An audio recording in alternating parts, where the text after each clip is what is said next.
Hello बच्चों, कैसे हैं आप? हम आज स्टडी करेंगे करंट इलेक्ट्रिसिटी में इलेक्ट्रिकल पावर को।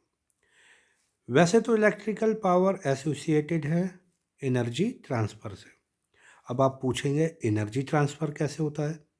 तो इलेक्ट्रिक पोटेंशियल डिफरेंस का जो वीडियो था, वहाँ पर हमने स्टडी किया था कि चार्ज एक पॉइंट से दूसरे पॉइंट पर ट्रांसफ़र होता है। किस वजह से? तो पोटेंशियल डिफरेंस की वजह से। तो वहाँ पर हमने ये भी सीखा था कि जो चार्ज ट्रांसफ़र हो रहा है वो मतलब वर्क हो रहा है वहाँ पर, क्योंकि एक चीज़ दूसरी जगह डिस्प्लेस हो रही है। यानी वो वर्क करा कौन रहा है? तो वो करा रहा है पोटेंशियल डिफरेंस। और पोटेंशियल डिफरेंस किसके पास है? तो बैटरी के पास। ठीक है। जैसे हमने पिछली क्लास में मैकेनिकल पावर के बारे में पढ़ा था, क्या थी डेफिनेशन वहाँ पर? Rate of work done. ऐसे यहाँ पर इलेक्ट्रिकल पावर के बारे में हम पढ़ेंगे। ये भी एकदम वैसे ही है, बस यहाँ पर करंट और वोल्टेज के फॉर्म में हमें दिखा लेना है। तो हम यहाँ पर कंसीडर कर लेते हैं एक बैटरी को। यहाँ हमने एक बैटरी कंसीडर कर ली। इस बैटरी का पोटेंशियल हमने कंसीडर कर लिया V वोल्ट। और यहाँ इस टर्मिनल को हमने पॉजिटिव मान लिया, इसको कंसीडर कर लिया नेगेटिव टर्मिनल। अगर हम यहाँ से एक बल्ब कनेक्ट कर दें, ये हमने बल्ब कनेक्ट कर दिया, ठीक है। तो देखेंगे हम V पोटेंशियल पर चार्ज का ट्रांसफ़र होना शुरू हो गया है पॉजिटिव टर्मिनल से नेगेटिव की ओर।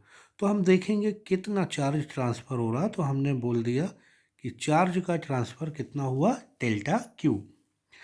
अब कितनी एनर्जी ट्रांसफ़र हुई, तो बोलोगे कि एनर्जी में कितना चेंज आया, तो delta U equal to potential कितना था V और कितना चार्ज ट्रांसफ़र हुआ, डेल्टा क्यू।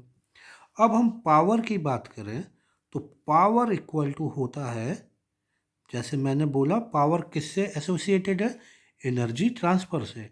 और एनर्जी कहाँ से आ रही है, एनर्जी जो है वो किससे एसोसिएटेड है, वर्क से।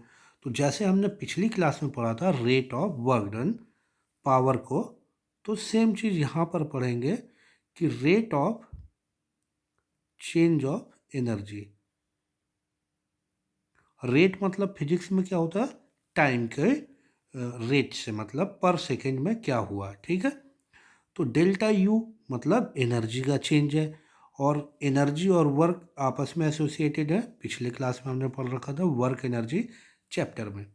तो डेल्टा यू की जगह हम क्या पुट कर सकते हैं, V into delta Q upon में क्या है, डेल्टा टी। तो पावर इक्वल टू आ जाएगा V delta Q upon delta T. ये delta Q upon delta T current की डेफिनेशन में क्या था कि rate of flow of charge, delta Q by delta T. तो इसकी जगह हम क्या बोल सकते हैं, करंट। तो पावर को आप देख सकते हैं यहाँ पे, the product of potential difference and current flowing through it. यानी इलेक्ट्रिकल पावर क्या है, प्रोडक्ट है पोटेंशियल डिफरेंस और उसमें बहने वाली करंट का। यह है इलेक्ट्रिक पावर। आगे हम इस्तेमाल करेंगे ओम्स लॉ को। ओम्स लॉ ने क्या बताया था हमको, ओम्स लॉ कहता है V equal to I into R. अगर हम V की जगह ये पुट कर दें IR, तो इलेक्ट्रिकल पावर को आप देखोगे I into R into I. I into I हो जाएगा I square into R. Power का एक फार्मूला आपको ये भी हो गया। अगर P इक्वल टू, इसको मैं I इक्वल टू क्या भी पुट कर सकता हूँ, V बाई आर यहाँ पर। तो P इक्वल टू आएगा V, I की जगह हम पुट कर सकते हैं V बाई आर। तो पावर का एक फार्मूला और बन जाएगा आपका V स्क्वायर बाई आर। तो यहाँ पर हमने पावर के तीन फार्मूले देख लिए। तीनों फार्मूले को हम यहाँ नोट डाउन कर देते हैं। एक फॉर्मूला था P equal to V I, दूसरा फॉर्मूला था P equal to V square by R, तीसरा फॉर्मूला था P equal to I square R. अब तीनों फार्मूलों को हम देखें तो हम क्या देखते हैं कि इन दो फार्मूलों में रजिस्टेंस है और एक फार्मूले में रजिस्टेंस नहीं है। यानी इलेक्ट्रिकल पावर को अब हम पूरी तरह से समझ लेते हैं। तो हम देखते हैं अपनी पुरानी स्क्रीन पे। तो देखो इलेक्ट्रिकल पावर में हुआ क्या था, मैंने तो यही तो बोला था कि चार्ज का क्या होता है, ट्रांसफ़र होता है। चार्ज का क्या होता है, ट्रांसफ़र होता है। चार्ज जो ट्रांसफ़र हो रहे हैं उसमें खर्च होगी आपकी एनर्जी, ठीक है। तो एनर्जी खर्च होगी तो हीट भी प्रोड्यूस होगी। क्लियर भाई, जब इलेक्ट्रिक करंट फ्लो होती है तो वहाँ क्या प्रोड्यूस होता है, हीट। तो पावर में यहाँ हमें जो तीन फार्मूले दिखाई दे रहे हैं, एक फार्मूला तो इस्तेमाल होता है एनर्जी सप्लाई के लिए। यानी एनर्जी सप्लाई कौन करेगा, बैटरी या पावर सोर्स। और दो फार्मूले में रजिस्टेंस, रजिस्टेंस क्या करता है, उस एनर्जी का यूज करता है, यानी वो एनर्जी को हीट में बदल देता है। तो ये एनर्जी कंज्यूम के लिए हो जाएंगे, जहाँ एनर्जी क्या हो, कंज्यूम हो। यानी तीन फार्मूले हमारा P इक्वल टू वी आई, ये एनर्जी सप्लाई के लिए है, और बाकी के जो दो फार्मूले हैं जिनमें R है वो हीट डिसिपेशन यानी एनर्जी कंजम्पशन के लिए इस्तेमाल होंगे। तो इन तीनों फार्मूलों को हम एक बराबर रख के देखते हैं कि जो एनर्जी सप्लाई या एनर्जी ट्रांसफ़र बैटरी करेगी, यानी एनर्जी का जो सप्लाई कौन करेगी, बैटरी, वो किसके इक्वल होना चाहिए, वो एनर्जी डिसिपेशन यानी हीट जो बन रही है उस एनर्जी सप्लाई की वजह से वो दोनों आपस में क्या होना चाहिए, इक्वल होना।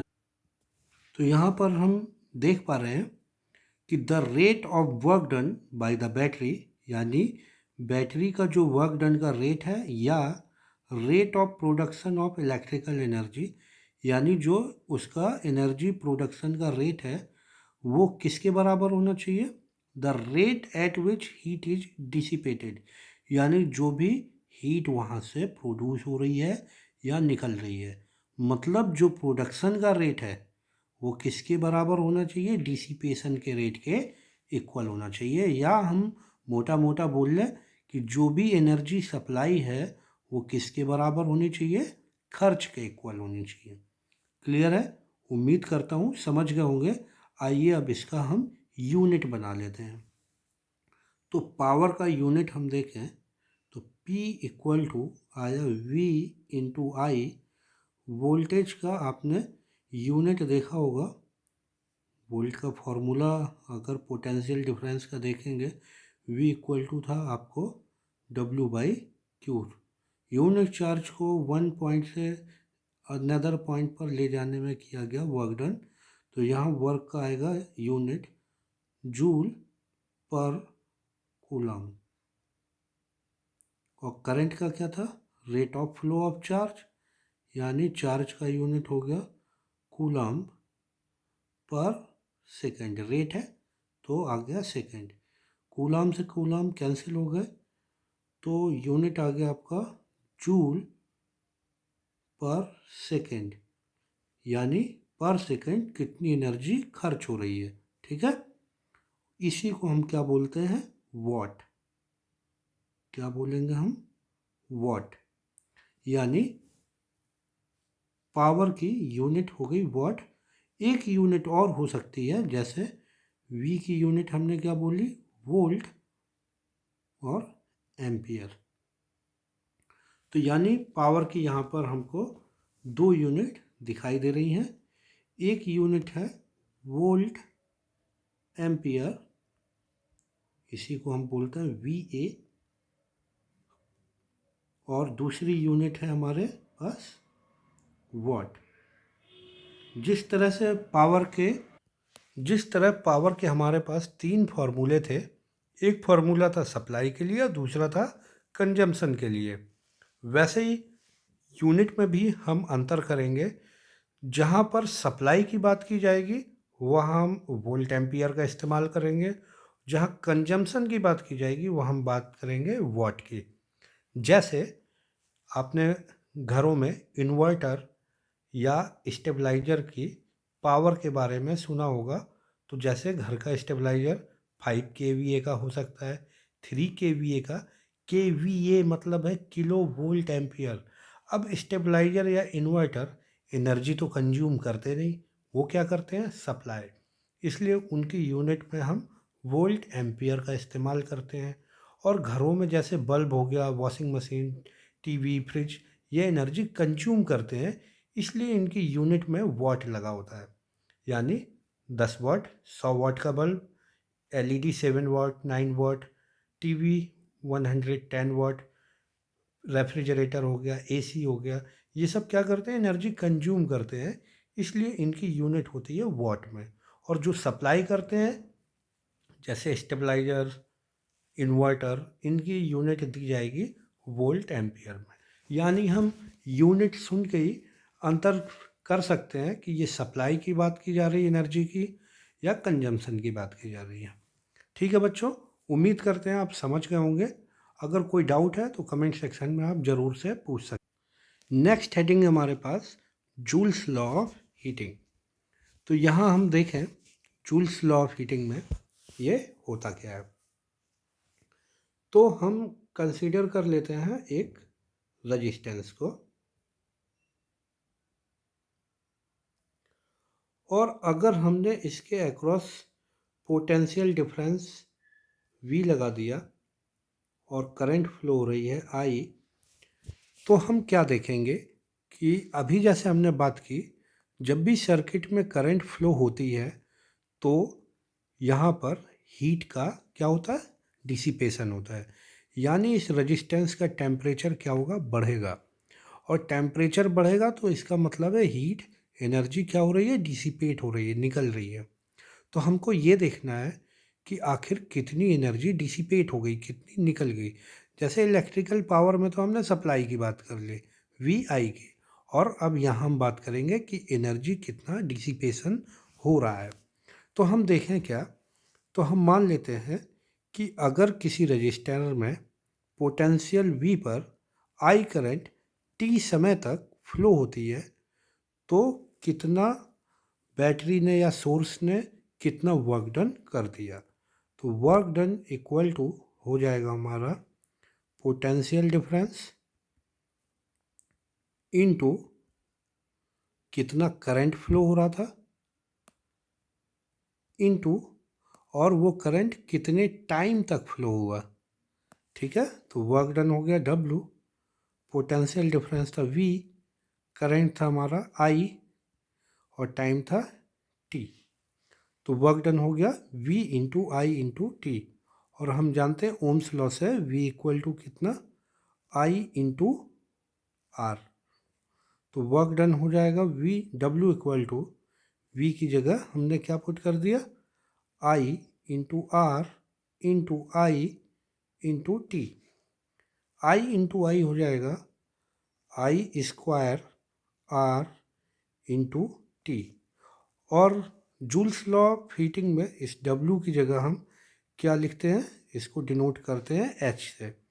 यानी हीट का जो डिसिपेशन हुआ वो कितना हुआ, वो हम बोलेंगे I square R into T. अब बच्चों इसमें देखो फार्मूले में कि हीट डिसिपेट किसकी वजह से होता है, करंट की वजह से, तो इसलिए हमने क्या लिख लिया I। और हीट प्रोड्यूस किस में होता है, तो रजिस्टेंस में, तो इसीलिए हमने यहाँ से V को रिप्लेस कर दिया। यानी हीट डिसिपेशन का कारण था I, और हीट डिसिपेशन हो किसकी वजह से रहा था, R की वजह से। तो जूल्स लॉ ऑफ हीटिंग में जो एनर्जी डिसिपेट हो रही है उसको हम डिनोट करते हैं H से, और फार्मूला क्या बनता है, आई स्क्वायर आर इंटू टी। यानी बैटरी ने जो भी पावर सप्लाई करी, जो पिछली बार हेडिंग में था हमारा, उसको हम देख लेते हैं यहाँ पर कि बैटरी ने जो भी रेट ऑफ प्रोडक्शन था इलेक्ट्रिकल एनर्जी के, वो किसके बराबर होना चाहिए, हीट डिसिपेशन के। यानी जो बैटरी एनर्जी सप्लाई करेगी उतना ही हीट हमारा क्या होगा, डिसिपेशन। तो ये कहलाता हमारा जूल्स लॉ ऑफ हीटिंग। इसका फॉर्मूला आ गया H equal to I square R into T. यहाँ बच्चों एक बात समझने की है कि ये जो टेम्परेचर बढ़ रहा है इस रजिस्टर का, मैंने बोला ना टेम्परेचर क्या होता है, करंट बहने से बढ़ता है। तो ये जो टेम्परेचर बढ़ रहा है वो इलेक्ट्रिकल एनर्जी की सप्लाई की वजह से बढ़ रहा है, मतलब करंट की वजह से बढ़ रहा है, ना कि वो हीट का फ्लो टेम्परेचर डिफरेंस की वजह से हो रहा है। इस बात को आप अच्छी तरह से समझ लोगे। कई बार ऑब्जेक्टिव टाइप क्वेश्चन में इस टाइप से पूछा जा सकता है, तो ये क्लियर रहे कि टेम्परेचर डिफरेंस की वजह से क्या होता है, हीट का ट्रांसफ़र। अरे जैसे एक जगह टेम्परेचर ज़्यादा एक जगह कम है, तो हीट फ्लो होगी हाई टेम्परेचर से कहाँ, लो की ओर। तो क्या यहाँ पर हीट जो फ्लो हो रही है वो टेम्परेचर डिफरेंस की वजह से हो रही है, तो कहोगे नहीं, हीट किसकी वजह से हो रही है, इलेक्ट्रिकल एनर्जी की सप्लाई की वजह से हो रही है। तो जूल्स लॉ ऑफ हीटिंग क्या कहता है कि किसी भी वायर में करंट फ्लो होने से टेम्परेचर क्या होता है, बढ़ता है। तो यानी अगर वहाँ पर वी पोटेंशियल पर आई करंट फ्लो हो रही है टी टाइम तक, तो कितनी एनर्जी उस सोर्स ने सप्लाई कर दी, जो कि हीट के फॉर्म में कन्वर्ट हो जा रहा है। ठीक है, यानी जो सप्लाई आ रही है, यानी सोर्स ने कितना वर्क किया उस हीट के डिसिपेशन में। ठीक है, तो ये कहलाता हमारा जूल्स लॉ ऑफ हीटिंग। ये हमारा फार्मूला क्रिएट हो गया। तो बच्चों उम्मीद करते हैं समझ गए होंगे। अगर कोई डाउट है तो आप कमेंट सेक्शन में बोल सकते हैं, मैं उसका रिप्लाई कर दूंगा आपको। तब तक के लिए नमस्कार। वीडियो अच्छा लगा हो तो लाइक शेयर सब्सक्राइब करना ना भूलें।